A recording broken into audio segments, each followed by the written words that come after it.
Welcome to our channel. చాలామందికి ఆచార్య అనంతకృష్ణ స్వామి గారి subject మాత్రమే తెలుసు. అండ్ మనీ మంత్ర సబ్జెక్ట్ని ఆయన ఎంత బాగా జనాలకు తీసుకువెళ్లారనే విషయం అందరికీ తెలిసిందే. అండ్ ఆ సబ్జెక్ట్లో బాధ్యతను గుర్తు చేస్తూ సబ్జెక్ట్ మాత్రమే మాట్లాడారు. వేటికి సంబంధించినటువంటి ఒక్క నెగిటివ్ పాయింట్ కూడా మాట్లాడలేదు. ఆచార్య అనంతకృష్ణ స్వామి గారి గురించి అందరికీ తెలుసుకోవాలని ఉంటుంది.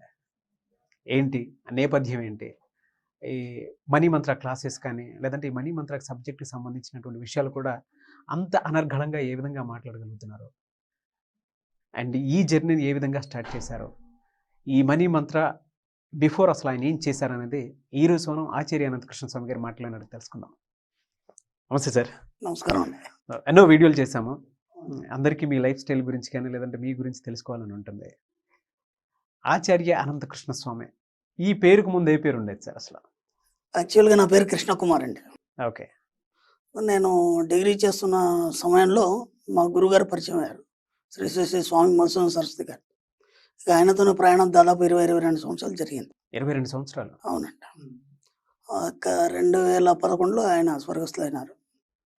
ఆ తర్వాత ఇక మళ్ళీ నా యొక్క లైఫ్ని ఆయన చెప్పిన మార్గంలో నడిపించుకుంటూ అలా అలా అలా ఆయన ద్వారా ఎన్నో ఈ పూజలు పునస్కారాలు కానీ, తంత్రయంత్రాలు మంత్రాలు కానీ అవన్నీ ఆయన దగ్గర శిక్షణ పొందడం జరిగింది.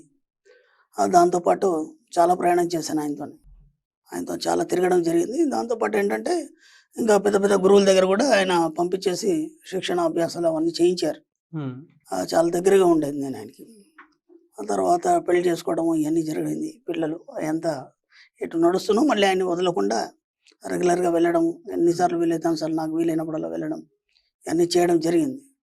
అలా అలా ఒక స్థాయికి వచ్చిన తర్వాత ఇక 2011లో వారు స్వర్గస్థులైన తర్వాత ఇక దారి తెన్ను లేకుండా పోయింది. ఎందుకంటే అప్పటిదాకా చేయబట్టుకుని నడిచాము, చేయలేకపోతే పరిస్థితి ఏంటి అనే దాని మీద ఒక సంవత్సరం అట్లా స్తబ్దంగా ఉండిపోయాను. సంవత్సరం వరకు? ఆ సంవత్సరం స్తబ్దంగా ఉండిపోయాను. ఎందుకంటే ఒక పెద్ద షాక్ నాకు అది. ఉన్న పొలంగా ఆయన లేకపోయేసరికంటే పెద్ద షాక్. అంత దగ్గరగా ఉండేసి ఒక తండ్రిలాగా, ఒక గురువులాగా అన్ని రకాలుగా ఆయన నన్ను చూసుకునేది. ఇక ఆ షాక్ నుంచి ఒక 1 year దాకా అలాగే స్తబ్దంగా ఉండిపోయి ఆయన చెప్పిన మార్గం ఏంటి ఆలోచిస్తూ దాంట్లో ముందుకెళ్దామనే ఆలోచనతోని అలాగే కొన్ని రోజులు జ్యోతిష్యం ఇవన్నీ చెప్పుకుంటూ జ్యోతిష్యం, వాస్తు, పూజలు, మంత్రయంత్ర తంత్రాలు ఏవైతే ఉన్నాయో వాటన్నిటి ఇంప్లిమెంట్ చేస్తూ ఎంత వీలైతే అంత లోక కళ్యాణం చేస్తూ అలా రావడం జరిగింది. కానీ దాంట్లో ఏం జరిగిందంటే అప్పుడు ఎవరైనా వస్తారు, బాధలతోనే మన దగ్గరకు వస్తారు. వచ్చినప్పుడు మళ్ళీ వాళ్ళకి అయ్యి అని చెప్పేసి మళ్ళీ వాళ్ళ దగ్గర డబ్బులు ఆగడం అని నాకు నచ్చలేదు. ఎందుకంటే అలాంటి బాధలు ఎన్నో పడి ఉన్నాను నేను కూడా ఎంతోమంది దగ్గర తిరిగాను తర్వాత. ఎందుకంటే నాకు ఒక స్టాండర్డ్ లైఫ్ అనేది రాలేదు అప్పటికి. శాస్త్రం తెలిసినంత మాత్రం జనాలు రావాలి, డబ్బులు సంపాదించాలంటే దానికి ఒక టైం పట్టుద్ది, అంటే జనాలు తెలియాలి. మెల్లిమెల్లిగా అది నడుస్తుంది. ప్రస్తుతానికి పొట్టకి బట్టకి నడుస్తుంది, కానీ అది కాదు లైఫ్. ఇంకేదైనా కావాలి. అలాగే ఎంతగానో మనం చెప్పగలుగుతాం. వాళ్ళే ఇబ్బందుల్లో వస్తారు, మళ్ళీ వాళ్ళని ఖర్చు పెట్టించడం ఇవన్నీ నాకు నచ్చలేదు. ఎందుకంటే అప్పటికి నేను ఎంతో ఖర్చు పెట్టుకుని ఎన్నో చూస్తున్నాను, ఎన్నో తిరిగి ఉన్నాను. మళ్ళీ ఇతరులను ఇబ్బంది పెట్టడం నాకు నచ్చలేదు. కాకపోతే ఇంకేదైనా మార్గం ఉందని ఆలోచిస్తున్నప్పుడు మనకి ఈ యొక్క లా ఆఫ్ అట్రాక్షన్ సబ్జెక్ట్ అనేది నాకు దొరికింది. దొరికినప్పుడు దాని గురించి ఆలోచించాను, ఇది ఎంతవరకు కరెక్ట్. ఎందుకంటే ఇప్పటిదాకా మనం దీంట్లోనే అన్నీ ఉన్నాయి అనుకున్నాం. మనం అప్పుడు ఒక కుబేర తంత్రమో, లక్ష్మీ తంత్రమో చేస్తే డబ్బు వస్తుందనే ఆలోచనలో ఉన్నాం. కానీ అవన్నీ ఏంటంటే స్థితిలోకి వస్తుంది తప్ప మనకి డబ్బు రాదనేది అర్థమైపోయింది నాకు. అడుగుదామంటే గురువు లేరు, ఇంకెవరి దగ్గర పోయి అడుగుదామంటే అడగలేని పరిస్థితి. ఇక ఏం చేయలేని పరిస్థితిలో నేనే ఈ సబ్జెక్ట్ ఏంటి అనే దాని మీద నేను చాలా రీసెర్చ్ చేశాను. చాలా పుస్తకాలు చదివాను. దాంతోపాటు ఈ 4 క్లాసులు పెట్టే వాళ్ళ దగ్గరికి బెంగళూరు అని, ఢిల్లీ అని అక్కడెక్కడో చాలా తిరిగాను. ఒక 5-6 లక్షలు, 10 లక్షలు దాకా ఖర్చు పెట్టాను. అప్పు చేసి మరీ పెట్టా. అప్పు చేసి పెట్టా. ఎందుకంటే ఒక ఆశ అనమాట. ఆ క్లాసు వచ్చిన తర్వాత నేను సంపాదిస్తాను ఒక కాన్ఫిడెన్స్. అలా ఎంతో అప్పు చేసి పెట్టా. అయినా సరే నాకు ఒక్క రూపాయి డబ్బు రాలేదు. వాళ్ళు చెప్పిన అన్ని కూడా నేను ఫాలో అవుతున్నాను, చేస్తున్నాను. అయినా సరే నాకు డబ్బు రాలేదు. ఏంట్రా అసలు ఈ సబ్జెక్ట్ ఉందా లేదా అసలు ఇంతకీ? సబ్జెక్ట్ వింటుంటే మాత్రం అంత పర్ఫెక్ట్గా ఉంది. ఇది యూనివర్సల్ సబ్జెక్ట్, వరల్డ్ వైడ్ ఇదంతా ఫాలోఅప్ చేస్తున్నారు. మంచి మంచి పాశ్చాత్య దేశీయులందరూ కూడా దీన్ని ఫాలోఅప్ చేస్తున్నారు. తర్వాత దీని మూలాలు ఎక్కడున్నాయి అనేది వెతకడం మొదలుపెట్టాను. మూలాలు ఎక్కడున్నాయి వెతికినప్పుడు నాకు మళ్ళీ ఈ మూలాలన్నీ ఏదైనా సరే మన భారతదేశం నుంచి, మన వేదాల నుంచి వచ్చిందని నాకు అర్థమైపోయింది. దాంట్లోంచి కొన్ని వర్డ్స్ తీసుకున్నాను. అప్పుడు మన ఋగ్వేదంలో కానీ, ఇలా సామవేదంలో కానీ వీటిలో కొన్ని వర్డ్స్ ఉన్నాయి మనకి. ఫస్ట్ స్టార్టింగ్ వర్డ్ ఏంటంటే అహం బ్రహ్మస్, నేనే బ్రహ్మని, ఐఎమ్ ద క్రియేటర్. ఓకే, బాగానే ఉంది, ఇది వినడానికి బాగుంది. మరి దాన్ని ఎలా మనం దాన్ని అవగాహన చేసుకోవాలనేది మళ్ళీ చెప్పడానికి ఎవరు లేరు. ఓకే. ఆ తర్వాత ఇంకో దాంట్లో చెప్పాడు తత్వమసి అని చెప్పాడు. అంటే అన్నీ నువ్వే అయి ఉన్నావు అని. ఇప్పుడు ఇదంతా ఎలా ఉంటుందంటే ఆధ్యాత్మిక పరంగా గురువుల దగ్గర వినే మాటలే తప్ప దీన్ని మన జీవితానికి ఎలా అన్వయించుకొని చెప్పేవాడు ఎవడు లేడు. సో ఎందుకు ప్రాక్టికల్గా మీరు ఎందుకు చెప్పబడింది అనే దాని మీద కూడా నేను బాగా పరిశోధన చేశాను. ఎందుకంటే ఆ పాటికి పూజలు అయిపోయినాయి, దేవుళ్ళు అయిపోయినాయి, గురువులు అయిపోయినారు, మంత్రయంత్ర తంత్రాలు అన్నీ అయిపోయినాయి. ఇంకా ఇంకా ఇంకా ఇంకా ఫర్దర్ ఏముంటుంది? బియ్యవాడు తీసి యంత్ర తంత్ర లేదా పూజలు ఇవన్నీ దీన్ని దాటి ఇంకేముంటుంది అనేది ఆలోచించినప్పుడు నాకు అర్థమైంది కదా, అదంతా ఒక ప్రాథమిక స్టేజ్. ఒక మెడిటేషన్ అనేది ఉంది అనే దాని మీద ఎంతవరకు అనే దాని మీద నేను మొదలుపెట్టాను. మొదలుపెట్టినప్పుడు ఒక్కొక్కటి అవగతం కావడం జరిగింది. అహం బ్రహ్మస్మి అంటే ఏంది అసలు తస్వమతి అంటే ఏంది అది, పూర్ణమిద పూర్ణాత్ పూర్ణముదచ్యతే అని చెప్పబడింది. అంటే 0+0 0 అవుతుంది, 0 తీసేస్తే 0 అవుతుంది. దానికి ఒకటి చేర్చినప్పుడు నీకు దానికి ఒక వాల్యూ అనేది పెరుగుతుంది. అది ఎందుకు చెప్పబడింది, మీ జీవితం ఎక్కడి నుంచి స్టార్ట్ అయింది, ఎక్కడ ఎండ్ అవుతుంది అనేది బాగా అందరి ముందు నుంచి చేసిన తర్వాత దాన్ని మెల్లిగా ప్రాక్టీస్లో పెట్టాను. నాకు నేనే కొన్ని థియరీ తయారు చేసుకున్నాను. ఎందుకంటే మనం ఎప్పుడైతే మౌనం వహించేసి మనం ఒక విషయం మీద నిరంతర పరిశోధన జరిగినప్పుడు మీకు కొన్ని అవగతం అవుతాయి. అవి ఎంతవరకు అని దాని మీద నేను పరిశోధన చేసినప్పుడు అప్పుడు మెల్లిమెల్లిగా సక్సెస్ రావడం అనేది మొదలుపెట్టాను. ఓకే. సక్సెస్ రావడం మొదలుపెట్టిన తర్వాత నేను మ్యాక్సిమం ఈ పూజలన్నీ ఆపేశానండి. ఆపేసాను అంటే నేనే బ్రహ్మణని తెలిసిన తర్వాత ఇంకా వేరే వాడిని మొక్కే అవసరం లేదు. అక్కడ నేను డిసైడ్ అయిపోయాను ఫస్ట్. ఆ తర్వాత మెల్లిమెల్లిగా నేను ఇంప్లిమెంట్ చేస్తున్న కొద్దీ కొన్ని సక్సెస్ రావడం మొదలుపెట్టాను. అలా ఒక 2 సంవత్సరాలు ఎవరికైనా చెప్పకుండా మౌనం వహించా. నేనే దాన్ని ప్రాక్టీస్‌లో పెట్టా. మెల్లిమెల్లిగా 2 సంవత్సరాలు. 2 ఇయర్స్ అండి. కంప్లీట్‌గా బయటికి రాలేదిక. ఆ రూమ్‌లో కూర్చున్నాను. నా ఇల్లు, నా సాధన అంత తప్ప ఇంకేం లేదు. అలా ఒక 2 ఇయర్స్ తర్వాత నాకు ఇది పర్ఫెక్ట్ అనేది తెలిసింది ఈ సబ్జెక్ట్. నిజంగా కూడా ఈ సబ్జెక్ట్ ఎలా ఉంటుందంటే అర్థమైనట్టు ఉంటుంది, అర్థం కాదు. అది చాలా ఈజీగా ఉన్నట్టు ఉంటుంది, చాలా హార్డ్‌గా ఉన్నట్టు ఉంటుంది. ఏ విధంగా దాన్ని క్యాచ్ చేసి సాధన చేయాలి? క్యాచ్ చేయడానికి లేదండి. అది ఎవరి అనుభవం వాళ్ళదే ఉంటుంది. నేను ఎన్నో వీడియోలలో కూడా చెప్పాను. ఈ అనుభవాలనేటివి ఇతరులకు చెప్పడానికి రాదు. తనకు తానే తెలుసుకొని ముందుకు పోవాలి కానీ చెప్పడానికి రాదు. కాబట్టి అలా నాకు నేను దాన్ని అవగతం చేసుకుంటూ మెల్లిగా ఒక 2 ఇయర్స్ దాంట్లో ఒక స్థిరత్వం అనేది వచ్చింది. అంటే అప్పటికి నాకున్నటువంటి ఏవైతే ఉన్నాయో అవసరాలు అవన్నీ కూడా తీరడం జరిగింది. ఒకటి అవసరాలు తీరడం. అలాగే మళ్ళీ డబ్బు కోసం ఇంకెవరికి చేయి చాచే అవసరం లేని పరిస్థితి. అలా మెల్లగా ఒక స్థాయికి రావడం జరిగింది. జరిగిన తర్వాత ఇక ఇంకా దాన్ని బాగా ప్రాక్టీస్ చేసి బాగా సంపాదించేద్దామని అనుకున్నాను. తర్వాత గురువుగారికి ఇచ్చిన మాట గుర్తుకొచ్చింది. ఏ విద్య అయినా సరే నీ కోసం కాదు, లోక కళ్యాణం కోసం అని చెప్పేసి. మళ్ళీ ఆలోచించాను. ఎందుకంటే ఇప్పుడు ఒక పూజ విధానం చెప్పాం మనం. ఈజీగా అర్థం చేసుకుంటారు జనాలు. పూజా విధానం చెప్తే ఈజీగా, ఎందుకంటే ఎప్పటినుంచో దానికి అలవాటు పడిపోయినారు. కొందరికైతే వ్యసనాలుగా మారినాయి అవి. బట్ టీవీలో అందరూ అవే చెప్తుంటారు. పూజలు కానీ, పునస్కారాలు కానీ ఇవన్నీ చెబుతుంటారు. ఇప్పుడు ఈ సబ్జెక్ట్ అర్థం కావాలంటే నాకే ఇంత టైం పట్టింది. జనాలకి ఇది ఎలా ఎక్కుతుంది అనే ఉద్దేశంతోని కూడా కొద్దిగా ఒక 2-3 నెలలు తచ్చాడాను నేను. తచ్చాడేసి తర్వాత ఒక తంత్ర గ్రూప్ అనేది ఒకటి క్రియేట్ అయింది. నాకు అనుకోకుండా ఒక లింక్ వచ్చింది తంత్ర గ్రూప్ అని. ఓకే. ఆ లింక్‌లో నేను లింకప్ అయిపోయాను. లింకప్ అయిపోయిన తర్వాత నాకు తెలిసిన తంత్రాలు మొదలుపెట్టాను. దాంతో మంచి పేరు వచ్చింది. తంత్ర గ్రూప్‌లో దాదాపు 7-8 గ్రూప్స్. దాంట్లో మహాతాంత్రికులు, మంచి మేధావులు, మంచి జీనియస్‌లు ఉంటారు. బాగా రిసీవ్ చేసుకున్నారు జనాలు కూడా. ఆ తర్వాత నేను మెల్లిగా ముందు ఇంట్రడక్షన్ చేయాలి ఈ సబ్జెక్ట్. అదేందని తెలవాలి కాబట్టి మణిమంత్ర అనే ఆర్టికల్ రాయడం మొదలుపెట్టాను. మణిమంత్ర అనే ఆర్టికల్ రాసి మెల్లిగా డైవర్ట్ చేశాను. అసలు వాస్తవం ఏంది తెలుసుకుందాం మనం. డబ్బు ఎలా వస్తుంది, సంపద ఐశ్వర్యం ఎలా వస్తుంది అనే దాని మీద మణిమంత్ర అనే ఆర్టికల్స్ రాయడం మొదలుపెట్టాను. దాదాపు ఒక 200-300 రాశాను. దాంతోని ప్రజల్లో జనాల్లో మంచి అవగాహన వచ్చింది. కేవలం ఆ గ్రూప్స్ ద్వారానే. ఆ గ్రూప్స్ అడ్మిన్లందరికీ నేను చాలా కృతజ్ఞతలు చెప్తున్నాను. దాని నుంచే నేను బయటకు వచ్చానండి. నన్ను బాగా కోఆపరేట్ చేశారు. అందరికీ మరి కృతజ్ఞతాభివందనాలు. ఆ తర్వాత మళ్ళీ క్లాసులు పెడదామని స్టార్ట్ చేశాను. ఫస్ట్ క్లాస్‌కి నాకు దాదాపు ఒక 20-30 మంది వచ్చారండి. ఫస్ట్ క్లాస్ ఎప్పుడు సార్? ఎప్పుడు స్టార్ట్ చేశారు? 2017లో అండి. 2017లో మా ఊర్లోనే స్టార్ట్ చేశాను. దాదాపు ఒక 17-20 మంది వచ్చారు. పర్లేదు ఈ మాత్రం వచ్చారు. ఇంకా మళ్ళీ పెరుగుతుందనే ఆశతోని మళ్ళీ ఇంకో క్లాస్ చేశాను. 10 మంది వచ్చారండి. 10 మంది సంఖ్య పెరగలేని తగ్గిపోయింది. ఆ తర్వాత హైదరాబాద్‌లో ప్లాన్ చేశాను. హైదరాబాద్‌లో ఒక హాల్ తీసుకొని ముందుగా మొదలుపెట్టాను. మొదలుపెట్టినప్పుడు దాదాపు ఒక 50 మంది కాల్ చేశారు. నేను మంచి హాల్ బుక్ చేశాను. అడ్వాన్స్‌లు ఇచ్చేసాను. అన్నీ అయిపోయింది. 5గురు వచ్చారు. అయినా పర్లేదు. అంటే ఇది కొద్దిగా రీచ్ అవ్వడానికి టైం పట్టుద్ది జనాలకనే ఉద్దేశంతోని నా సొంత ఖర్చులు పెట్టుకొని క్లాసులు చేశానండి. అలా ఒక 10 క్లాసుల వరకు నా సొంత ఖర్చులు పెట్టుకొనే చేశాను. ఇద్దరు వచ్చారు, ముగ్గురు వచ్చారు, అవసరం 10 మంది వచ్చారు. అక్కడెక్కడి నుంచో నా మీద నమ్మకం ఉన్న వాళ్ళు వచ్చారు. అలా, అలా, అలా ఒక స్థాయికొచ్చింది. ఒక స్థాయికొచ్చిన తర్వాత పబ్లిక్‌లో బాగానే ప్రచారం అయింది. అంటే కేవలం గ్రూప్స్ ద్వారా. అవును. వాట్సాప్ గ్రూప్స్ ద్వారానే బాగానే పరిచయం అయింది. ఓ 30, 40 మంది దాకా రావడం మొదలైంది. అలా, అలా ప్రముఖ హోటల్స్‌లలో హైదరాబాద్‌లో పెట్టడం జరిగింది.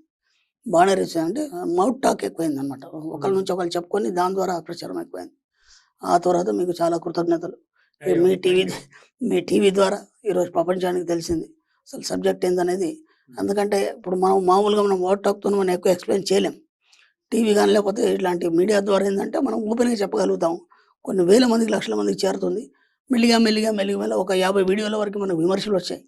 వాటి విమర్శలు మనం సద్విమర్శలుగానే తీసుకున్నాం. ఎలా తీసుకుంటారు? అంటే బయట నుంచి ఇప్పుడు ఎవరన్నా ముందుకెళ్తున్నారు, సబ్జెక్ట్ చెప్తున్నారు అనంటే విమర్శలు, సద్విమర్శలు 2 ఒకేసారి వస్తాయి. అవునండి. వాటిని ఎలా తీసుకుంటారు మీరు? ఇక్కడ విమర్శలకి మనం పొంగిపోయేది లేదండి. ఎందుకంటే మన సబ్జెక్ట్ అనేది జెన్యూన్ అనుకున్నప్పుడు విమర్శలో పొంగిపోయేది లేదు. ఇక సద్విమర్శలైతే ఇంక వాటి గురించి ఆలోచించే అవసరం లేదు. ఆ విమర్శల గురించి అయితే మనం పట్టించుకునే అవసరం లేదు. ఎందుకంటే మన సబ్జెక్ట్‌లో ఎవరిని మనం పట్టించుకోం. ఎవరి పర్సనల్ వాళ్ళదండి. ఇక్కడ నేను అంటున్నదేంటంటే ఎవరి పర్సనల్ లైఫ్ వేరు, సబ్జెక్ట్ వేరు. మనం ఎప్పుడు కూడా మన సబ్జెక్ట్‌లో పక్కవారిని విమర్శించొద్దు. వాళ్ళ జీవితంలోకి తొంగి చూడొద్దు. పర్సనల్ లైఫ్ వేరండి. కంప్లీట్‌గా పర్సనల్ లైఫ్. ఇక్కడ బయట మనం ఏందంటే జనాలకి మనం ఏం చెప్తున్నాం, దాంట్లో ఏమైనా ఫాల్ట్ ఉంటే మనం మాట్లాడాలి. ఇప్పటివరకు మనం జెన్యూన్‌గానే సబ్జెక్ట్ ఇచ్చాం. ఎక్కడ కూడా అతిశయోక్తులు చెప్పలేదు. ఎవరికి మనం ఇలా అవుతుంది, అలా అవుతుందని చెప్పలేదు. క్లాస్‌లోకి రమ్మని కూడా ఫోర్స్ చేయలేదు. ఓపెన్‌గా వీడియోలో చెప్పాము మనం. ఆ మాట కూడా చెప్పాము మనం. క్లాస్‌కి వచ్చిన వాళ్ళందరూ సక్సెస్ అవుతారని కాదు. ఆ సబ్జెక్ట్‌ని పట్టుకున్న వాళ్ళు మాత్రమే సక్సెస్ అవుతారు. ఎందుకంటే ఇది చాలా క్రిటికల్ ఉంటుంది సబ్జెక్ట్ ఇది. అర్థమైనట్టుగానే ఉంటది. అంతా మనం మాట్లాడుకున్నట్టుగానే ఉంటది. కానీ దాన్ని పట్టుకున్నవాడు మాత్రమే సక్సెస్ అవుతాడు. నేను విమర్శలకు గాని, దానికి గాని నేను ఎప్పుడు కూడా నెరవనండి. నేను ఎన్నో సార్లు చెప్పాను. నా నీడని నేను పట్టించుకోను. మా సబ్జెక్ట్‌లో అలాగే ఉంటది. నన్ను నేను ఆలోచిస్తాను. సబ్జెక్ట్‌ని ఎంతవరకు రీచ్ చేసాం అనేది ముఖ్యం. మనం ఎవరికి కూడా మనం దాంట్లో అతిశయోక్తులేం చెప్పట్లేదు. మరి మిమ్మల్ని చాలా మంది గురు స్థానంలో పెట్టి చూస్తారు. నేను గురువుని కాదని ఎప్పుడో చెప్పానండి. మీరు చెప్పారు. చాలా సార్లు చెప్పారు. అది ఓకే. ఆ స్థానంలో పెట్టి చూస్తారు. తీరా పర్సనల్ లైఫ్‌కొచ్చేటప్పటికి ఎవరన్నా ఏదన్నా అయిందనుకోండి. అంటే చాలామంది విమర్శలు చేసేటప్పుడు కూడా ఆ విధంగానే విమర్శలు చేస్తారు. మరి అటువంటి వాటికి ఎలా తీసుకుంటారు? గురువు అని పిలవడం అనేది ఒక అభిమానం అండి. నేనేమన్నానంటే ఐయామ్ ట్యూటర్ అంటే జస్ట్ నేను బోధకుడిని మాత్రం అని చెప్పాను తప్ప నాకు తెలిసిన జ్ఞానాన్ని మీతోని పంచుకుంటున్నాను. అది కూడా నాది కాదు. ఋషులెంగిలని ఎన్నో సార్లు చెప్పడం జరిగింది. తెలిసిన జ్ఞానాన్ని పంచుకుంటున్నాను తప్ప నేను గురువుడని చెప్పేసి నేనేమి కాషాయ వస్త్రాలు ధరించలేదు. ఎలాంటి నేను ఓ పీఠం అది పెట్టుకొని నేనేం పూజలేం చేయట్లేదు. కాబట్టి దాని గురించి నేను మాట్లాడను. ఇక నా గురించి విమర్శలు చేసే వాళ్ళు ఎవరైనా ఉంటే సంతోషంగా స్వీకరిస్తాను. ఏదైనా ఓపెన్‌గా మాట్లాడతాను కాబట్టి ఓపెన్‌గానే నేను స్వీకరిస్తాను. విమర్శలు ఇప్పటిదాకా అయితే ఏం లేవండి. ఎందుకంటే నేను అంత ఓపెన్‌గా ఉన్నాను. ఇక నా పర్సనల్ లైఫ్ నాది. నా పర్సనల్ లైఫ్‌తో వాళ్ళకి అవసరం లేదు. మీకు సబ్జెక్ట్ కావాలా? నా పర్సనల్ లైఫ్ కావాలా? ఈరోజు మీరు నా పర్సనల్ లైఫ్ గురించి అడుగుతున్నారు కాబట్టి ఈ మాత్రం చెప్పగలుగుతున్నాను గానీ, దాదాపు 215 వీడియోల్లో కూడా నేను ఎక్కడ కూడా నా పర్సనల్ లైఫ్ గురించి చెప్పలేదు. అవును. జనాలకు ఉత్సుకత గురువుగారు మీరు ఒకసారి దాన్ని ఎక్స్‌ప్లెయిన్ చేయండి. కొద్దిగన్నా తెలుసుకోవాలనుకుంటారని నేను చెప్తున్నాను తప్ప, ఇప్పటివరకు నాకు పర్సనల్ లైఫ్ గురించి ఎవరు నాకు అడగలేదు. ఫోన్ కూడా చేయలేదు. హ్మ్. ఎందుకంటే వాళ్ళకి సబ్జెక్ట్ కావాలి. అందరూ మంచి స్థితిలో ఉన్నారు ఈరోజు నా క్లాస్‌కొచ్చిన వాళ్ళు గానీ, వీడియోలు చూసిన వాళ్ళు. సబ్జెక్ట్‌కి సంబంధించి చాలా పాజిటివ్ కామెంట్స్ పెట్టినోళ్ళు చాలా ఎందుకంటే వాళ్ళ జీవితం వాళ్ళకి ముఖ్యం. నా జీవితంతో వాళ్ళకి ముఖ్యం లేదు కదా! నేనేదో అయినాను, ఏదో అయింది నా పర్సనల్ లైఫ్. వాళ్ళకి అవన్నీ అవసరం ఏముంది? కేవలం వాళ్ళు బాగుపడాలని మనం చేస్తున్నాం. వాళ్ళు బాగుపడాలనే ఆలోచనలు మాత్రమే కలిగి ఉండాలి వాళ్ళకి. అప్పుడే డబ్బు సంపాదిస్తారు. మన సబ్జెక్ట్‌లో పక్కవాడి గురించి పట్టించుకోవద్దు. డబ్బు సంపద కావాలా? సబ్జెక్ట్‌ని ఫాలో అవ్వండి. ఇంకా అవేం పట్టించుకోకండి. ప్రపంచంలో దేన్ని కూడా పట్టించుకోకండి. అదే నేను చెప్తాను. నేను కూడా అదే చేస్తున్నాను. నన్నెవరో అన్నారు, ఏదో చేస్తారు నేను అస్సలు పట్టించుకోనండి. ఎందుకంటే నా లైఫ్ నాకు ముఖ్యం. నేను అందరికి చెప్తున్నప్పుడు నా పర్సనల్ నా సర్కిల్‌లో నేను ఉంటాను. అంతకంటే ఇక నేనేం మాట్లాడలేను. ఓకే.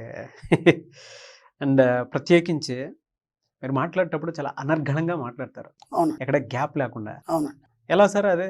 అదే గురువుల దగ్గర సాధన ద్వారా అవన్నీ సాధ్యమవుతాయి. ఎందుకంటే ప్రతి విషయాన్ని తరిచి చూసాం ఇప్పటివరకే. ఇప్పుడు మీరు కూడా ఎన్నో వేల మంది ఇంటర్వ్యూలు చేస్తారు. అవును. వాళ్ళ యొక్క ఇంటర్వ్యూలు చేయడంలో వాళ్ళు చెప్పేదాన్ని బట్టి మీకు అనుభవం వస్తుంది. అవును. మనం ఇంట్లో కూర్చుంటే అనుభవం రాదు. సమాజంలోకి వచ్చినప్పుడు సమాజ పరిస్థితులు అనుగుణంగా మనం దానికి మోటివేట్ కావాలి. అలాగే ఎంతోమంది చూసారు కాబట్టి మీరు ఆటోమేటిక్‌గా ఎంత పెద్దవాళ్ళనైనా డేర్‌గా చేయగలుగుతారు. స్టార్టింగ్‌లో ఒక ఇంటర్వ్యూ చేయాలంటే మీరు భయపడ్డారు. తర్వాత మెల్లి అలవాటయిపోయింది. ఎందుకంటే వాళ్ళ నేపథ్యాల ముందు తెలుసుకొని వాళ్ళని ఇంటర్వ్యూ చేశారు. కాబట్టి వాళ్ళ యొక్క గ్రిప్ మీ చేతిలో ఉంది కాబట్టి మీరు భయపడాల్సిన అవసరం లేదు. హ్మ్. ఇక్కడ అది ఏం లేదు. నా గ్రిప్ ఏం లేదు మీ చేతిలో. ఎందుకంటే నేను అన్నీ ఓపెన్‌గానే ఉన్నాను. కాబట్టి ఏందంటే ఆ సాధన ద్వారా ఎన్నో సంవత్సరాల నుంచి ఎన్నో చూసాం జీవితంలో దాదాపు 50 ఇయర్స్ యంగ్ నౌ. ఏజ్ ఇప్పుడు చెప్పారు. ఎందుకంటే మనం ఎప్పుడైనా యంగ్ అనుకోవాలి, 8 ఇయర్స్ అయినా యంగే అనుకోవాలి. మన సబ్జెక్టులో అలా అనుకున్నప్పుడే అలాగే ఉండగలుగుతాం. కాబట్టి 50 సంవత్సరాల ఎక్స్పీరియన్స్ అంటే జీవితంలో ఎన్ని చూసుకుంటామండి. దాంట్లో సమస్య ఏం లేదు. సమాజ పరిస్థితులనే మనం మాట్లాడుతున్నాం అంతే తప్ప శాస్త్రాలు పురాణాలు తీసుకొచ్చి అది అలా ఇలా అని మనం ఎక్స్ప్లెయిన్ చేస్తలేము. ఎందుకంటే అవి అర్థం కావు. ఈ జనానికి ఈ యొక్క సమాజంలో ఇప్పుడున్న పరిస్థితులు అవి అర్థం కావు. ఆ మేధావులకు మాత్రం అర్థం అయితే వాళ్ళ భాషా పరిజ్ఞానం అవన్నీ ఈరోజు పట్టించుకున్న స్థితిలో లేరు. ఎందుకంటే చాలా ఫాస్ట్ జనరేషన్ ఇది. ఇన్స్టెంట్లో పని అయిపోవాలన్నీ. ఇప్పుడు అవన్నీ చదువుకుంటూ చేసుకుంటూ కూర్చోరు. కాకపోతే మేధావులు ఉన్నారు. వాటిని పట్టుకొని సమాజానికి తెలియజేయడానికి వాళ్ళందరినీ గౌరవించాలి. మన సంస్కృతి సాంప్రదాయాలు మనం తెలుసుకోవాలి. తెలుసుకున్నప్పుడే మనం ఏందనేది తెలుస్తుంది. అంతవరకు నేను కూడా ప్రయత్నం చేస్తుంటాను. అప్పుడప్పుడు సబ్జెక్ట్లో కూడా నాకు తెలిసినటువంటి కొన్ని విషయాలు నేను చెప్పడం జరుగుతుంది. మన సంస్కృతి సాంప్రదాయాల గురించి, లేకపోతే మన పురాణాల గురించి, వేదం గురించి నాకు తెలిసినటువంటి కొన్ని చెప్తాను నేను. ఎందుకంటే వాటిని పట్టుకోవాలి. ఎందుకంటే పట్టుకున్నప్పుడే మనం ముందుకెళ్ళాలని తెలుస్తుంది మనకి. అది పట్టుకున్నప్పుడు ఏమవుతుందంటే దారి అనేది ఎగుడు దిగుడు అయిపోతుంది. దారి తప్పిపోతాం. తప్పిపోకుండా ఏంటంటే మన సంస్కృతి సాంప్రదాయాలు మనం కాపాడుతాయి. కాబట్టి వాటిని మరవకుండా వీటిని విడవకుండా ముందుకెళ్ళిపోవాలి. అలా వచ్చేస్తుంటుంది అనర్గళంగా అంతే. ఇంకా దానికోసం పుస్తకం పెట్టుకొని పెన్ను పట్టుకొని చదువుకుంటూ కూర్చునే అవసరం లేదు. ఆటోమేటిక్గా అనుభవం ద్వారా అన్నీ వచ్చేస్తాయి. చిన్న డౌట్ సార్ నాకు. 22 సంవత్సరాలు అసలు అంటే ఎటువంటి సాధనలో ఉన్నారు? ఏం చేశారు గురువుల దగ్గర? గురుగారితోనే ఆశ్రమంలో ఉన్నాను. తర్వాత హిమాలయస్ కానీ లేకపోతే కాశీ కానీ అక్కడక్కడ పంపించారు. కొన్ని స్థానాలు కొన్ని స్థానాలు ఉంటాయి. ఆ యొక్క స్థాన బలాలు ఉంటాయి. అక్కడ వెళ్ళేసి సాధనలు చేయాలి. కాబట్టి ఆయన గారు ఏం చేశారంటే, ఆయన పెద్ద గురువు గారు కాబట్టి ఆయనకు అంతా ఒక సర్కిల్ ఉండేది. ఒక్కొక్క సాధన ఒక్కొక్క గురువు గారు దాంట్లో వాళ్ళు నిష్ణాతులు ఉంటారు. అలా పంపించారు. అవన్నీ కూడా మనకు మంచిగా పనిచేసినాయి కదా. ఈరోజు ఈ స్థాయిలో ఉన్నామంటే ఆ గురువులందరూ ఆశీర్వాదమే కదా. లేకపోతే మనకేం తెలుసండి, మనకేం తెలియదు. అది అదే వాళ్ళ ఆశీర్వాదమే ఈరోజు ఈ స్థాయిలో ఉన్నాం. అవును. ఈ ఆధ్యాత్మిక జీవితం అనేది ఇనిషియల్ పీరియడ్లో అందులో ఉన్నప్పుడు మీరు ఏం నేర్చుకున్నారు సార్ కంప్లీట్గా? ఫస్ట్ క్రమశిక్షణ అండి. క్రమశిక్షణ అనేది చాలా ముఖ్యం అండి. ఎందుకంటే డిసిప్లిన్ లేకపోతే మన లైఫ్ అనేది ముందుకు పోలేము మనం. రెండోది ఖచ్చితత్వం. డిసిప్లిన్ వేరు, ఖచ్చితత్వం వేరు. క్రమశిక్షణ ఉండడం వేరు, దానికి మనం అనుగుణంగా మారడం వేరు. కొన్ని ఎలా ఉంటాయంటే గురువు వాక్ అనేది శిలాశాసనం. అక్కడ ఎక్కడ కూడా మనం తప్పడానికి లేదు. ఆయన ఇక్కడ నిల్చోమంటే నిల్చోవాల్సింది అంతే. మళ్ళీ ఆయన వచ్చి కదలమనే వరకు కూడా కదలదు అంతే. అలా నిల్చోమంటే ఎందుకు నిల్చోమన్నాడు కూడా కారణం ఉంటుంది. అంటే వాళ్ళ యొక్క ప్రవర్తన తీరు కానీ వాళ్ళ యొక్క సాధనలో వాళ్ళు అంత కఠినంగా ఉన్నారు కాబట్టి వాళ్ళు కూడా మనల్ని అలా తయారు చేయాలని అనుకుంటారు. కాబట్టి అలా ఉంటాయి. వాటిని మనము ఎందుకు అనేది కారణాలు ఉండవు మనం. కాబట్టి ఫస్ట్ డిసిప్లిన్ అనేది ఒకటి, ఖచ్చితత్వం అనేది ఒకటి. రెండు ఏదైనా చేయగలను అంటే దానికి మోల్డ్ అయిపోవాల్సిందే మనం. లేకపోతే అది మనం సాధించలేము మనం. ఒక్కోసారి మనకు నిద్రాహారాలు కూడా ఉండవు. అలాగే కూర్చోవాల్సి వస్తుంది. మనకి ఎవడు తెచ్చిచ్చేవాడు ఉంటాడు, అడవిలో ఎవడు తెచ్చిస్తాడు మనకి. ఇలాంటివి చాలా ఉంటాయండి అవి. అప్పుడు ఈ జనరేషన్లో అవన్నీ ఎవరు చేయలేరు. అప్పుడేదో జరిగిపోయింది, అయిపోయింది. ముందు అందరూ కూడా డబ్బు సంపద మీద దృష్టి పెట్టండి. డబ్బు సంపద రావడానికి మనం సాధనలు చేయాల్సిన అవసరం లేదు, అడవిలో కూర్చునే అవసరం లేదు. మీరు అడిగారు కాబట్టి నా పర్సనల్ లైఫ్ చెప్తున్నాను, కానీ ఇప్పుడు అది కూడా అవసరం లేదు. ఇక్కడ డబ్బు సంపాదించడానికి చాలా ఈజీ అండి. ఒక్కొక్క మెట్టు వెళ్ళేటప్పుడు ఖచ్చితంగా విమర్శలు సద్విమర్శలు రెండూ ఉంటాయండి. తెలియాల్సిన అవసరం ఉంది కాబట్టి నేను మిమ్మల్ని అడుగుతున్నాను. నా సబ్జెక్ట్లో విమర్శలు ఏం లేవండి. నన్ను ఎవరు విమర్శించేవారు లేరు. నేను అందరినీ ఆప్యాయంగా స్వీకరిస్తాను, నా ప్రేమతత్వాన్ని పంచుతాను. మన సబ్జెక్టే అది కాబట్టి ఇంకా విమర్శలు ఏమి ఉండవు. ఓన్లీ పాజిటివే కదా. నెగిటివ్ అనుకున్నప్పుడు విమర్శలు. ఇప్పుడు అదే అడుగుతున్నాను సార్. కాదు సార్, నెగిటివ్ మాట్లాడకుండా ఎలా సార్ ఉండగలుగుతారు మీరు? మన సబ్జెక్టులో లేదండి. నేను మొన్న కూడా వీడియోలో చెప్పాను. అది ఎలా ప్రాక్టీస్ చేస్తారు మీరు? ప్రాక్టీస్ చేసే అవసరం లేదండి. సబ్జెక్ట్లో డెప్త్గా పోయినప్పుడు ఆ నెగిటివ్ అనేది వెళ్ళిపోతుంది. ఇక ఓన్లీ పాజిటివ్ ఉంటుంది. దాంట్లో ఇంకో నెగిటివ్ అనేది ఉండదు. దాదాపు 200 వీడియోలు అండి, మామూలు కాదు. 100 వీడియోలోనే అందరూ మారిపోయారు. 200 వీడియోలు చేసిన తర్వాత కూడా ఇంకా నెగిటివ్ ఎందుకు ఉంటుంది? అలా కాదు, అంటే ఏ విషయాన్నైనా సరే పాజిటివ్గా ఈజీగా తెక్కొట్టేస్తారు కదా, అది ఎట్లా? మనం ఇక్కడ ఏమంటాం అంటే స్థితప్రజ్ఞత్వం అనేది కావాలి. అంటే ఏం జరిగినా చూస్తూ కూర్చోవాలి, ఒక సాక్షిగా చూస్తూ కూర్చోవాలి. అప్పుడు మీకు ఏదో అంటది అనమాట. మీ గతంలో ఒక స్టోరీ చెప్పాను ఒక వీడియోలో. ఒడ్డున కూర్చున్నాడు, అక్కడి నుంచి ఒక శవం వెళ్ళిపోతుంది ఇళ్లలోంచి. అలా చూస్తున్నాడు. తర్వాత ఒక పెద్ద చెట్టు మొద్దొచ్చింది, అలా చూస్తున్నాడు, వెళ్ళిపోతుంది. వాటి గురించి అతను ఆలోచిస్తున్నాడు, చూస్తున్నాడు అంతే. వాటి గురించి ఆలోచిస్తే అప్పుడు వాటి గురించి వీడు పరిశోధన చేయాలి, అది ఎక్కడి నుంచి వచ్చింది, ఎందుకు వచ్చింది. అప్పుడు వీడి లైఫ్ అనేది స్పాయిల్ అయిపోతుంది. ఎందుకంటే వాడి ఉనికి అనేది కోల్పోతాడు. కాబట్టి నేను ఎవరి గురించి ఆలోచించాను, వేటి గురించి ఆలోచించాను. నేను అట్లా చూస్తూ ఉంటాను, సాక్షిగా చూస్తూ ఉంటాను అంతే. మన సబ్జెక్ట్ అది. నీకేం కావాలి విశ్వాన్ని అడగండి. ఇంకా వేరే వాడి గురించి నీకు అవసరం లేదు. అన్నింటిని కూడా మీరు సాక్షిగా చూస్తున్నప్పుడు ఇలాంటి మనస్తత్వం అనేది అలవాటు అయిపోతుంది. అంతే, సింపుల్. అన్ని సాధనలు చేశారు, ఈ సబ్జెక్ట్ని పట్టుకున్నారు. దీన్ని ఓపెన్ చేయాలని ఎందుకు అనిపించిందండి? చెప్తున్నాను కదా, గురుగారికి మాట ఇచ్చాను కదా. నువ్వేం చేసినా ఏం ఓపెన్ సాధించినా చేసిన తర్వాత ఏమనిపించింది? చాలా ఆనందంగా ఉందండి ఈరోజు. ఎందుకంటే నేను చెప్పాను, ఓపెన్‌గా చెప్పాను. ఆర్థికంగా ఎవరు ఇబ్బంది పడడానికి లేదు. ఆర్థికంగా ఎవరు చావడానికి లేదు. నాతోనైనంత మటికి నేను సబ్జెక్ట్ ఇచ్చేసి వాళ్ళ ఒక స్థాయిలో వెళ్తే నేను చాలా సంతోషిస్తాను. ఈరోజు చాలామంది చాలా హ్యాపీగా ఉన్నారు. కరోనా టైంలో కూడా ఎంత హ్యాపీగా ఉన్నారు. ఎవరికి కూడా ఎలాంటి ఇబ్బంది లేదు. నేను ఓపెన్‌గా ఒకటి చెప్పాను. ఒక ఫ్యామిలీ అయితే అసలు ఇంట్లో ఇరుక్కుపోయినారు. చిన్న పిల్లలు, డబ్బులు లేవు. ఏంటి పరిస్థితి అర్థం కాదు. ఆ టైంలో కేవలం నా వీడియోలు చూసి అఫర్మేషన్ చేస్తే ఎవరెవరో వచ్చి ఏమేమో తెచ్చిచ్చారు. ఇంకా విచిత్రం ఏందంటే ఆ పాప చిన్న లిటిల్ కిడ్, ఆ పాపకు ఫుడ్ ఫారెక్స్ ఏవైతే అవసరం ఉంటాయో అవి కూడా వచ్చినాయి. ఇప్పుడు ఎవరైనా అదే ఎవరు ఆలోచిస్తారు. కూరగాయలు ఏదో పప్పులు తెచ్చిస్తారు. కానీ ఆ పాపకి అనుకోకుండా పాప గురించి కూడా వీళ్ళు అఫర్మేషన్ చేయడం. చిన్న లిటిల్ కిడ్ ఒక 4 ఇయర్స్ ఉంది. 3 ఇయర్స్, 4 ఇయర్స్. ఆ పాప 2, 3 మాటలు చెప్పారు. ఆ పాప అంటూ పోయింది. ఆ పాపకు కూడా ఆహారం ఉంది. అది విషయం అంటే. కాబట్టి ఇక్కడ ఇంకేం ఆలోచిస్తాం? మీకేం కావాలన్నది కూర్చుని దగ్గర వస్తుంది. అంతకంటే మీరు ఆలోచించేదేం లేదు. అన్నీ వస్తాయి. ఓకే. విమర్శలు అయ్యన్నీ ఉండవంటే అవన్నీ వట్టి మాటలు అయ్యాన్ని.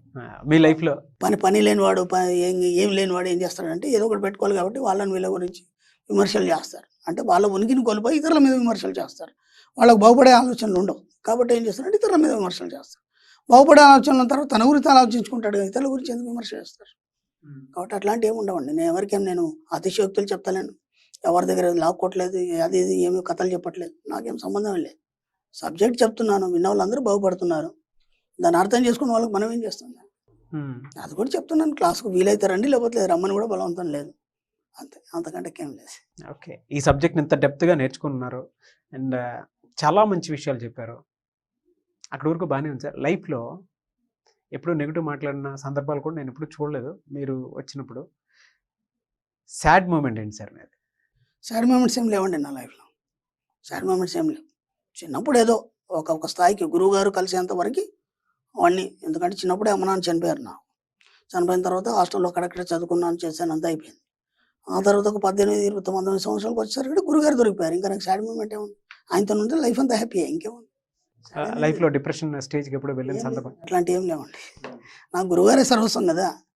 అన్నీ ఆయనే కాబట్టి ఇంక నాకు వేరే గురించి ఆలోచించే అవసరం లేదు. వేరే ఆలోచించినప్పుడు సాడ్ మూమెంట్స్ వస్తాయి. ఆయన నీడలో ఉన్నాను. ఆయన యొక్క ఛాయలో ఉన్నాను. ఇంకా నాకు సాడ్ మూమెంట్ ఏంటి? అన్నీ ఆయన సర్వస్వం ఆయనే. బ్రహ్మాండంగా ఉండేది లైఫ్. అట్లేం లేదు. Best moment? ఆయనతోనే ఉండడమే. అంతే. అంతే.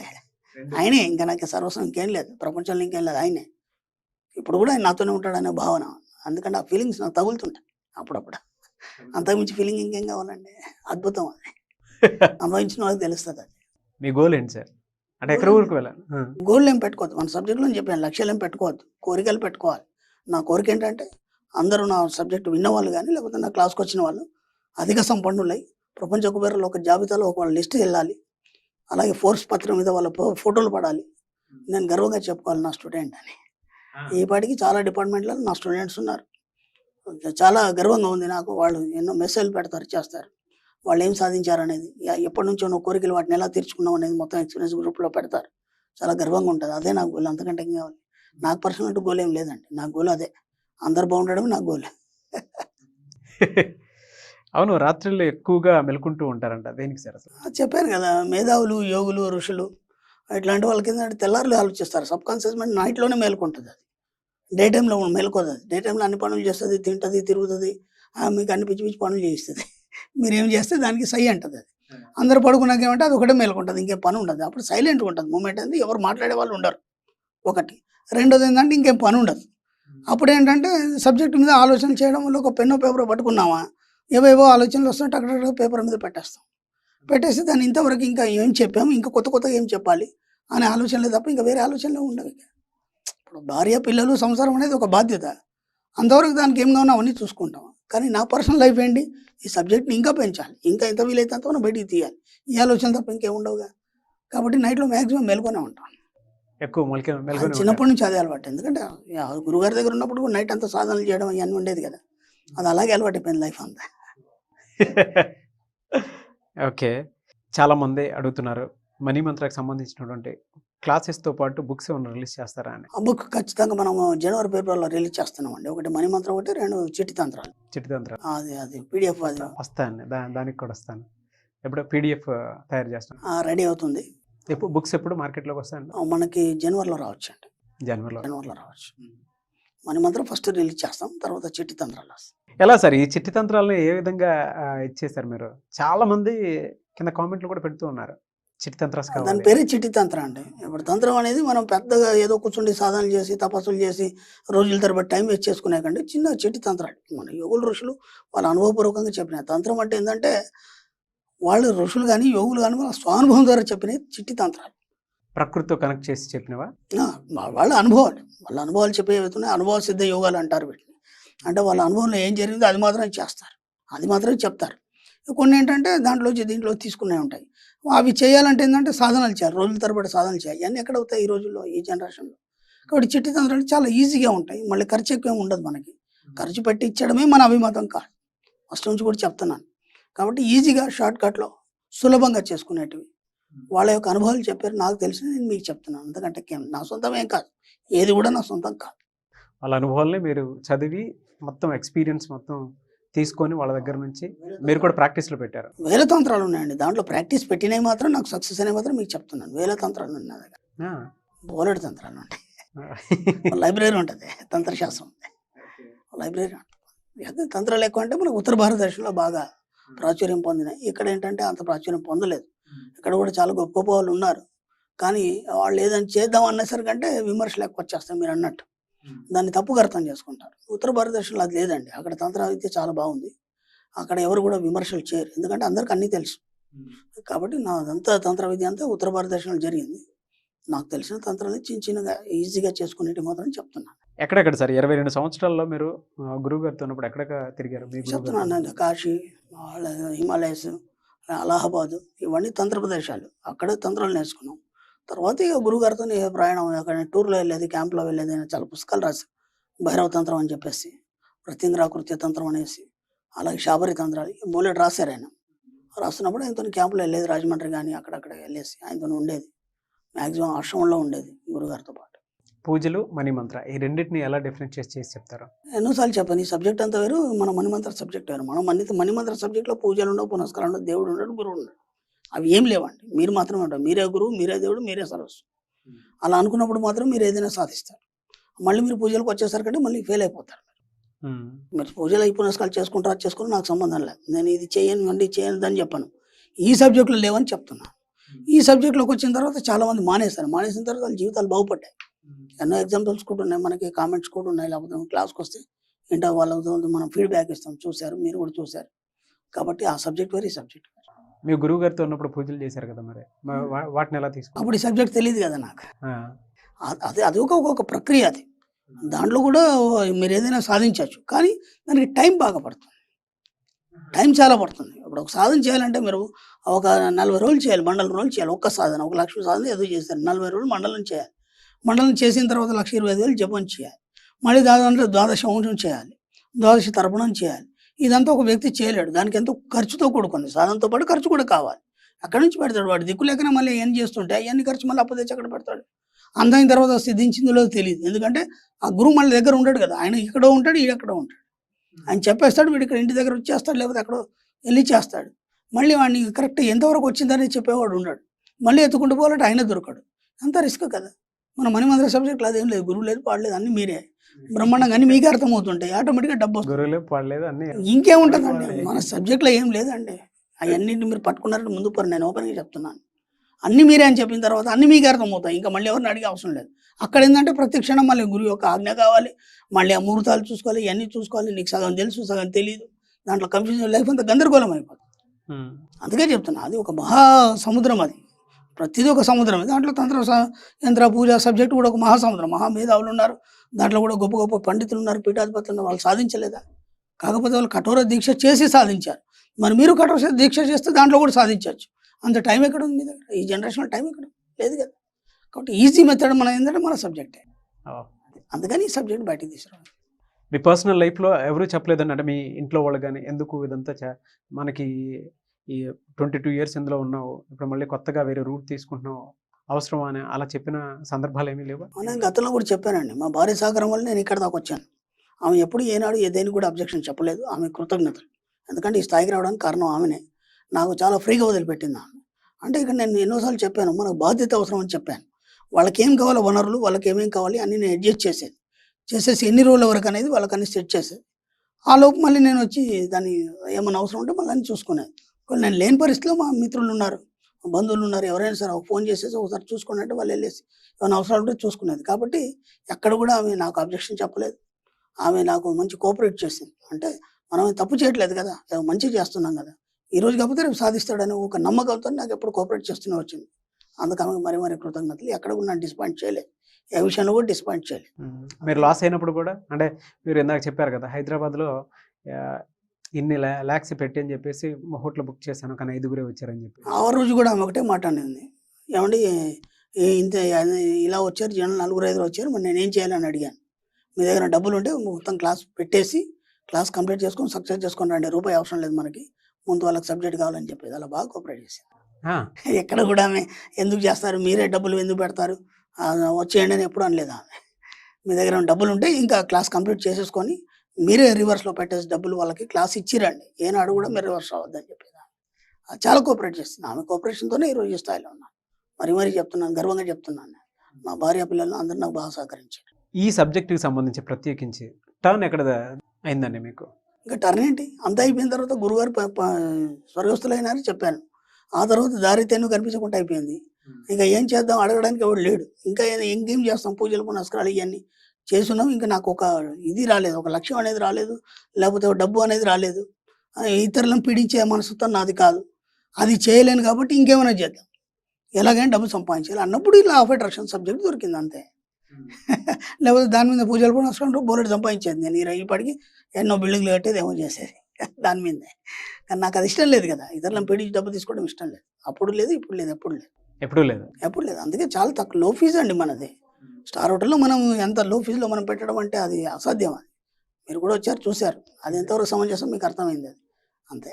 ఫీడ్బ్యాక్ వీడియోస్ కూడా పెట్టాలి. అవునండి. ఎవరెవరు ఎలా చేసుకున్నారు, రిసీవ్ చేసుకున్నారు దానికి ఫీడ్బ్యాక్ వీడియోస్ కూడా పెట్టాం. అవునండి. అందరూ చాలామంది క్లాసెస్ ఎక్కడ జరుగుతాయన్న దాని మీద పూర్తిగా ప్రతిసారి అడుగుతూనే ఉన్నారు. అవును. సో లైఫ్ స్టైల్కి సంబంధించిన వీడియో కాబట్టి అడుగుతున్నానండి మళ్ళీ. ఎప్పుడెప్పుడు ఎక్కడెక్కడ ఏ విధంగా ఉండే అవకాశాలు ఉన్నాయి, ఎక్కడికెక్కడ పెడుతున్నారు అసలు? ఇప్పుడు కరోనా నేపథ్యంలో దాదాపు మనకి చాలా ఇబ్బంది ఉందండి. మనం ఎవరిని కూడా మనం ఎక్కడ అని ఖచ్చితంగా చెప్పడానికి లేదు. ఎందుకంటే గవర్నమెంట్ నుంచి పర్మిషన్ రావాలి ఫస్ట్. ఎందుకంటే ఒక లిమిటెడ్ ఉంది. ఆ లిమిటెడ్ పీపుల్ని మనకు కరోనా నేపథ్యంలో శానిటైజేషన్ కానీ అవన్నీ చేసి ఎంత వీలైతే అంత దానికి లోబడే మనం పని చేస్తున్నాం. కాబట్టి దీన్ని ఎక్కువ ఎక్స్పోజ్ చేయడానికి లేదు. ఎవరైనా సరే మన వీడియోలో వచ్చే నెంబర్స్ ఏవైతే వాళ్ళకి కనుక్కుంటే వాళ్ళు అన్ని వివరాలు చెప్తారు. అంతే తప్ప మనం ఇప్పుడు ఫ్రీగా వెళ్ళడానికి లేదు. ఎందుకంటే అందరూ బాగుండాలని కోరుకుంటున్నాం మనం. కాబట్టి మనం గవర్నమెంట్కి లోబడే మనం ఏదైనా చేయాలి. ఆ విధంగానే చిన్నగా చేస్తున్నాం ప్రస్తుతానికి. దాని ప్రకారమే నడుస్తుంది. ఇంకెక్కడ మనం బయటకు వెళ్ళలేదు, హైదరాబాద్లోనే అప్పుడప్పుడు చేస్తున్నాం. ఇంకా మళ్ళీ బయట నుంచి పర్మిషన్ రాలేదు మనకి. ఆ గవర్నమెంట్ పర్మిషన్స్ ఇవ్వాలి. అక్కడక్కడ గవర్నమెంట్స్ ఉన్నాయి కాబట్టి బెంగళూరు కావచ్చు, వైజాగ్ కావచ్చు, అక్కడ గవర్నమెంట్ పర్మిషన్ కావాలి. మళ్ళీ ఆ హోటల్ అంతా శానిటైజింగ్ చేయాలి. ఆ హోటల్ వాళ్ళు కూడా మాకు పర్మిషన్స్ ఇవ్వాలి. ఇవన్నీ ఉంటాయి రిస్క్లు. ఎప్పుడైతే ఫ్రీ అవుతుందో మళ్ళీ మామూలుగా అన్నీ చేస్తాం. ప్రస్తుతానికి మాత్రం హైదరాబాద్లో వీలున్నప్పుడు లిమిటెడ్ పబ్లిక్తో చేస్తున్నాం. అంతకంటే. సో ఫైనల్గా చెప్పండి సార్, చాలామంది అయితే ఈ మనీ సబ్జెక్ట్ని ఓన్ చేసుకునే వాళ్ళు చాలామంది ఉన్నారు అండ్ పాజిటివ్ ఫీడ్బ్యాక్స్ కూడా చూసాము. సబ్జెక్ట్ని ఎంతవరకు అందిద్దాం అనుకుంటున్నారు మీరు? మొత్తం వీలైనంత వరకు అందిద్దాం అనుకున్నాం. మీరు ఏమన్నారు, 1000 వీడియోలు చేద్దామన్నారు. 1000 వీడియోలు ఖచ్చితంగా చేస్తాం. 2000 కూడా చేస్తాం, 10,000 కూడా చేస్తాం. ఎందుకంటే సముద్రం అనేది సబ్జెక్ట్ అనేది సముద్రం అని చెప్పాను. నాతో అయినంత మటుకు నేను ఇవ్వడానికే చూస్తాను. నా చివరి శ్వాస వరకు కూడా ఈ సబ్జెక్ట్ ఇవ్వడానికి చూస్తాను. ఎందుకంటే ఎక్సలెంట్ సబ్జెక్టు, మ్యాక్సిమం సక్సెస్ అవుతున్నారు కాబట్టి నా చివరి శ్వాస వరకు సబ్జెక్ట్ ఇవ్వడానికే చూస్తాను. మీడియా ద్వారా కావచ్చు, లేకపోతే నా పర్సనల్ కావచ్చు, ఏదైనా సరే ఖచ్చితంగా ఈ సబ్జెక్ట్ని ఇంకా ఇస్తాను. ఎంత వీలైతే అంత ఇస్తాను. నా ఉన్నటువంటి ఈ దాంట్లో నా ప్రయాణంలో ఎంతవరకు అయితే ఎంతవరకు ఈ సబ్జెక్ట్ని ఇస్తాను. అది నా కోరిక అండి. నా కోరిక, లక్ష్యం కాదు, కోరిక. కోరికలే నెరవేరుతాయి కాబట్టి నేను కోరిక పెట్టుకున్నాను. ఖచ్చితంగా ఇస్తాను. దీని మీద మళ్ళీ ఫైనల్గా అడుగుతున్నాను, విమర్శలు సద్విమర్శలు కంప్లీట్ సబ్జెక్ట్ మీద వచ్చినప్పుడు దాన్ని ఎలా తీసుకుంటారు? సద్విమర్శ వస్తే బాగుంటుంది సార్. నేను దాని మీద కూడా నేను 190 వీడియో చేశాను. నేను మళ్ళీ విమర్శల గురించి నేను మాట్లాడను, విమర్శలు చేయడానికి లేదు. మీకు కనుక అలా ఏమన్నా అనిపిస్తే క్లాస్కి రండి. క్లాస్కి వచ్చిన తర్వాత మీకు ఎంతవరకు కరెక్ట్ అనేది అర్థమవుతుంది. ఇది ఎందుకంటే 8 గంటల సబ్జెక్ట్ నేను ఏమని చెప్పాలి, ప్రతి దానికి క్వశ్చన్లు ఎక్కడ చెప్తాను నేను? సమాధానాలు చెప్పుకుంటూ కూర్చోలేం కదా ప్రతి వాళ్ళకి. మీకు అలా అనిపించినప్పుడు మీరు క్లాస్కి రండి, లేదంటే సైలెంట్ అయిపోండి. ఆ 190 వీడియోలు మనం మొత్తం ఓపెన్గా ఇచ్చాము. ఇంకా అంతకంటే మళ్ళీ నేను మాట్లాడని లైఫ్లో దీని గురించి అని కూడా చెప్పాను. కాబట్టి నాకు అవసరం లేదు. నేను ఎవరికి రమ్మని బలవంత పెట్టట్లేదు. అప్పుడు ఒక సబ్జెక్ట్ ఎంతవరకు అనే దాని మీద మనం ఆలోచించినప్పుడు ఒక పరిశోధకుడు కానీ, ఒక సైంటిస్ట్ కానీ పరిశోధించినప్పుడు ఆ లోతులోకి వెళ్ళినప్పుడు ఆయనకు దాని యొక్క అనుభవం తెలుస్తుంది. మనం బయట ఉండి ఇది ఎలా అయింది, అలా అయింది అని మనం విమర్శిస్తుంటే దాని గురించి నీకేమని చెప్తాడు ఆయన? నేను ఎన్నో సార్లు చెప్పాను నేను. ఎవరి అనుభవం వాళ్ళదే ఈ సబ్జెక్ట్‌లో. అందరికి ఒకే రకంగా జరగాలని లేదని చెప్పాను ఎన్నో సార్లు.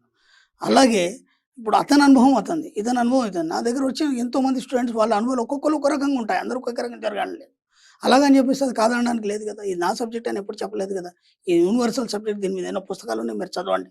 ఒక్కో పరిశోధకుడిది ఒక్కొక్క అనుభవం అండి. అలా ఇప్పుడు ఎన్నో పుస్తకాలున్నాయి చదవండి ఈ సబ్జెక్ట్ మీద. నేనేం రాయలేదు కదా పుస్తకాలు. దాంతో పాటు ఏంటంటే ఈ యొక్క సబ్జెక్ట్ మీద వరల్డ్ వైడ్ ఫేమస్ ఎంతోమంది క్లాసులు తీసుకుంటున్నారు. వాటిని కూడా మీరు ఫాలో అవ్వండి. చెప్పింది ఎంతవరకు కరెక్ట్ అనేది మీకు అర్థమవుతుంది. అప్పుడు మీరు ఆ లోతుకెళ్ళినప్పుడు అది ఏందనేది మీకు అవగాహన వస్తుంది. ఏదో పైపైన ఉండి మీరు విమర్శలు చేసి ఇది అది కాదు, ఇది కాదు, ఇలా చెప్తున్నా, అలా చెప్తున్నా అంటే దానికి ఎవరేం చేయరు. ఏదైనా సరే మనం పరిశోధించినప్పుడు గానీ, దాని గురించి ఆలోచించినప్పుడు మాత్రమే వాస్తవాలు తెలుస్తాయి. అంతే తప్ప దేన్ని విమర్శించడానికి లేదండి. ప్రతిదీ ఒక సబ్జెక్టే. ప్రతిది కూడా ఒక సముద్రం అని ఎన్నో సార్లు చెప్పాను నేను. ఏదైనా సరే దాంట్లోకెళ్ళినప్పుడు మనకు వివరాలు తెలుస్తాయి. దానికి ఎగ్జాంపుల్ కూడా నేను చెప్పాను. దేవుడు ఉన్నాడా లేదా అనే ఒక విషయం ఒక యోగి గాని, ఒక సాధకుడు గాని కొన్ని సంవత్సరాలు దానికి సాధన చేసి దానికి సంబంధించినటువంటి క్రియలు చేసినప్పుడు తన అనుభవం ద్వారా తను తెలుసుకుంటాడు ఉన్నాడా లేదని. కానీ అది ఉన్నాడా లేదని చెప్పడానికి బయటికి రాదు. ఇప్పుడు అతను నువ్వు ఇంతగానం చేసావు కదా! మరి దేవుడు ఉన్నాడా లేదంటే ఆయన ఏం చెప్పగలుగుతాడు నీకు? ఆయన ఎక్స్‌పీరియన్స్ దాదాపు ఒక 10 సంవత్సరాల ఎక్స్‌పీరియన్స్. రోజు శ్రీచక్రారాధన చేస్తాడు. శ్రీ విద్యోపాసకులు ఉంటారు. ఆ అనుభవాలు ఎంత గొప్పగా ఉంటాయంటే పులకరించిపోతది వాళ్ళకి ఒక్కోటి. అన్ని అద్భుతాలు జరుగుతుంటాయి. అవన్నీ నీకెలా చెప్తాడాయన? నువ్వు అలా చేసినప్పుడు ఆ అనుభవాలు నీకు కలిగినప్పుడు అది నిజమని తెలుస్తుంది. అనవసరంగా అది లేదు, ఇది లేదు మీరు విమర్శ చేయలేరు కదా! అంత గొప్ప శ్రీ విద్యోపాసకుడు అంటే మాటలు కాదు. అమ్మవారు నాలుక మీద వాగ్దేవై నిల్చుంటది. వాళ్ళు ఏది మాట్లాడితే అది జరిగిపోతుంటది. అంత గొప్ప వాళ్ళని మనం ఎలా విమర్శిస్తాం? అలాగే ఎవరి సబ్జెక్ట్‌లో వాళ్ళు నిష్ణాతులు, మేధావులు. వాళ్ళ అనుభవాన్ని ఆకలింపు చేసుకొని మీకు చెప్తున్నారు. ఎందుకంటే మేము బాగుపడ్డాం, మీరు బాగుపడాలని. అలా నాకు తెలిసిన సబ్జెక్ట్‌ని మీ అందరికి పంచడం ఏంటంటే మీరందరూ కూడా బాగుండాలని తప్ప అంతకంటే ఇంకా నాకు ఎలాంటి స్వార్థం లేదండి దీంట్లో. బుక్స్ ఏం చదివారు సార్ అసలు? అంటే ఆచార్య అనంతకృష్ణ స్వామి గారు అసలు ఏమేమి తిరగదీశారని ప్రతి ఒక్కరికి ఉంటుంది. నేను ఇది అదని లేదండి. నేను సైకాలజీ చదివాను. అలాగే పురాణాలు చదివాను. ఎంత వీలైతే అంత ఇది అదనేది కాదు. ఈ పుస్తకమే చదవాలి, ఆ పుస్తకం లేదు. దాదాపు మాక్సిమం అన్నీ చదివాను. యోగి ఆత్మకథ నుంచి సైకాలజీ పరంగా గాని, లేకపోతే మన సబ్జెక్ట్‌ల పరంగా గాని, లేకపోతే పురాణాలు గాని, అష్టాదశ పురాణాలు గాని, ఇవన్నీ మాక్సిమం అది ఒక లైబ్రరీ నా ఇల్లే ఒక లైబ్రరీ అండి. అన్నీ చదివాను. నాకు తెలిసినంత మట్టికి ఎంత వీలైతే నావెల్స్ కూడా చదివాను బాగా. షాడో నావెల్స్ బాగా చదివేది అప్పుడు వయసులో ఉన్నప్పుడు. మధుబాబు బాగా చదివేది అప్పుడు. తర్వాత ఎండమూరి చదివేది. ఆ ఒక ఏజ్‌లో అవి మాత్రమే చదివేది. అప్పుడు ఇవన్నీ లేదు. తర్వాత గురువుగారు పరిచయం అయిన తర్వాత పురాణాలు గాని, అష్టాదశ పురాణాలు గాని, లేకపోతే భాగవతం గాని, రామాయణం గాని ఇవి కూడా బాగా చదవడం జరిగింది. అంటే వాటిలో ఉన్నటువంటి మంచినే తీసుకుంటాం కదా మనం.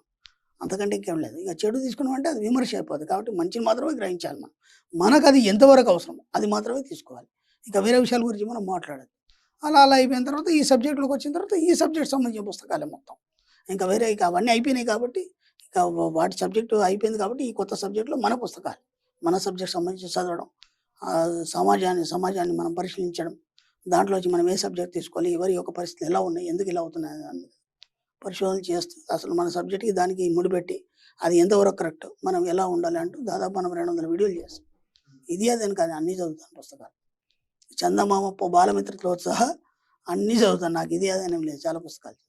సో కొంతమంది కామెంట్స్‌ని బేస్ చేసుకొని అడుగుతున్నానండి. మనీ మంత్ర క్లాసెస్ చెప్తున్నారు. మనీ మంత్రకు సంబంధించిన విషయాలు చాలా సబ్జెక్ట్‌ని అనర్గళంగా మాట్లాడుతున్నారు. అంతా బానే ఉంది. మీరు ఎంతవరకు సంపాదించుకున్నారని? అది నేను ఇంతకుముందు చెప్పానండి. ఇప్పుడు నేను ఇంతకుముందు వీడియోలోనే చెప్పాను నేను. మీరెంతవరకు సంపాదించారు? మీరు ఇంతగానం ఇంటర్వ్యూ చేశారు. మీరెంతవరకు సంపాదించారు? అది చెప్పడానికి ఉండదండి అవన్నీ. ఇక్కడ విచిత్రం ఏముంటుందంటే అండి, ఇప్పుడు ఒక లెక్చరర్ ఉన్నాడండి. లేదా ఒక టీచర్ ఉన్నాడండి. ఆ టీచర్ దగ్గర ఎంతోమంది స్టూడెంట్స్ ఉంటారు. ఆ తర్వాత మళ్ళీ అక్కడి నుంచి ఇంక పై చదువులకెళ్ళిపోతారు. వెళ్ళిపోయిన తర్వాత అక్కడ మళ్ళీ చదువుకుంటారు. కానీ వాళ్ళందరూ కూడా కలెక్టర్లు, డాక్టర్లు ఏమేమో అవుతారు. ఇక్కడ టీచర్ మాత్రం అదే స్కూల్‌లో ఉంటాడు. లెక్చరర్ మాత్రం అదే కాలేజీలో ఉంటారు. ఇక్కడ వాళ్ళ ఆలోచన ఏందంటే సబ్జెక్ట్‌ని ఇవ్వడం మట్టుకే కానీ, అంతేగాని మనం ఏదో అయిపోదాం అనేది కాదు. నేను ముందే చెప్పాను మీకు స్టార్టింగ్‌లో చెప్పాను. ఒకవేళ ఈ సబ్జెక్ట్ నేను ఆకలింపు చేసుకొని నేనే చాలా కోట్లు సంపాదించొచ్చు అని చెప్పాను. కానీ నా గురువుగారికి ఇచ్చిన మాట ఏందంటే, లోక కళ్యాణం కోసం ఏ విద్యను నువ్వు నేర్చుకోవాలి నాయనా. లోక కళ్యాణానికి ఇవ్వాలని అన్నారు కాబట్టి, సబ్జెక్ట్‌ని ఇవ్వడం మీద కాబట్టి ఇంకోది ఆలోచన లేదండి నాకు. అదే అసలు విషయం. గ్రేట్. లేకపోతే ఇప్పుడు 10 బిల్డింగ్‌లు 10 కార్లు సంపాదించేది. లేదులేండి. మీరు చెప్పింది కరెక్టే.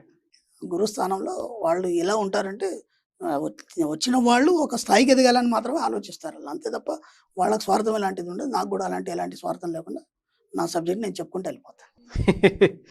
Thank you so much Shri Acharya Anantakrishna Swami garu. ఎందుకంటే ప్రస్తుతం ఉన్నటువంటి ప్రభావాన్ని బట్టి అనుకుంటాను చాలామంది అడుగుతున్నారు పర్సనల్ లైఫ్‌కి సంబంధించినటువంటి విషయాలు అడగండి అని.